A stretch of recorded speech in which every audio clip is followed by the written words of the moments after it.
The one who has virtue in its fullness is like a newborn babe. Hornets and snakes do not sting him. Savage beasts don't attack him.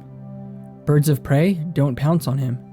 His bones are soft and his muscles weak, but his grasp is firm. He knows nothing yet of mating, but his organ stirs, for his vigor is at its height. He will cry all day, but his voice will remain loud, for his harmony is at its height. If you know harmony, you know what is constant. If you know what is constant, you are enlightened. If your mind forces your breath, you misuse your strength. You misuse your strength. What expands too much is bound to collapse. This is not the way of Tao. What goes against Tao soon declines.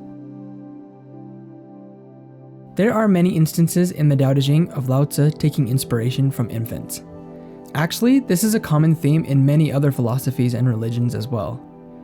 Many of these regard the infant as pure and innocent, and they propose that later problems develop from experiences and influences the child is exposed to as it matures.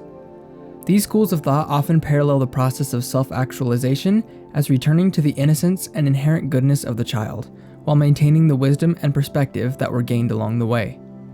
It is interesting also to note the nature of the human life cycle.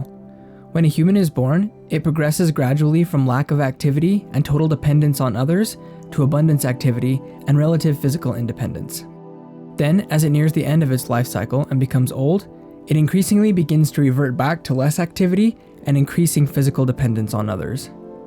Perhaps this is a physical manifestation within the human life cycle that we can learn from.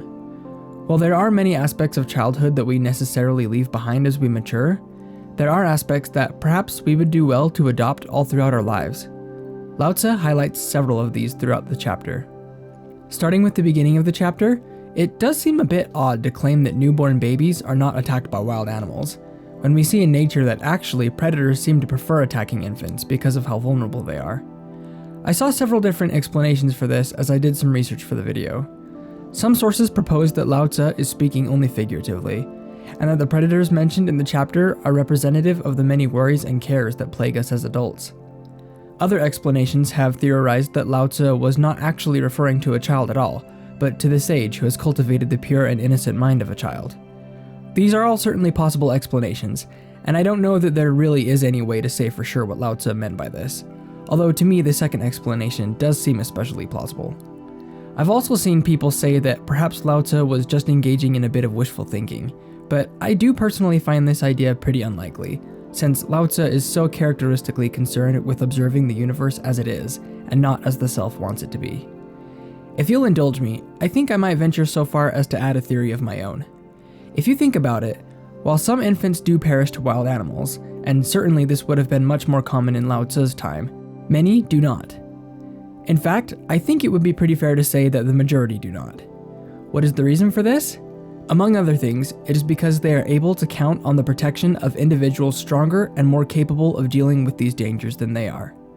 In the infant's case, this usually takes the form of parents, but in the lives of us adults, I'm inclined to assign this protectoral role to the Tao.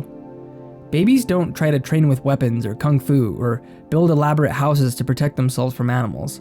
Firstly, because they're incapable of doing these things, and secondly, because they are able to depend on others who are capable of these tasks. Similarly, while we adults are capable of defending ourselves from wild animals, there are many dangers out there that just kind of happen to us, and we are more or less powerless to fight, such as disease, famine, civil unrest, economic conditions, and many others. While modern developments in medicine, government, and economics strive to overcome these challenges, they will probably never go away completely. While I'm not suggesting that we live with our heads in the sand, I do believe that there is a lot of the world that is just out of our control. Therefore, rather than constantly worry about persistent dangers that we can do very little about, I think we're much better off trusting these things to the universe, and concerning ourselves primarily with following our intuitions and drawing closer to Tao. Paradoxically, our resolve to do this, even in the face of growing global concerns, may even be the thing that allows us to act in ways that will go great lengths in solving the problems that we would otherwise be worrying about. People who are in harmony with Tao will do good and overcome opposition naturally. People who concern themselves too much with complex problems act in fear and self-preservation, and tend to only make these problems worse. As in so many areas of life, the only way to really be free from these problems is to first let them go. Once we have done this, we will be in a position to really do something about them, if that's what our intuitions inspire us to do. Striving for solutions is not the answer. Being in harmony with Tao is the answer. This harmony will foster solutions naturally, but in order for this to happen, we need to make harmony the goal. The chapter says, if you know harmony, you know what is constant. If you know what is constant, you are enlightened. The world does not need more extensively thought out programs or agendas. The world needs more enlightened individuals.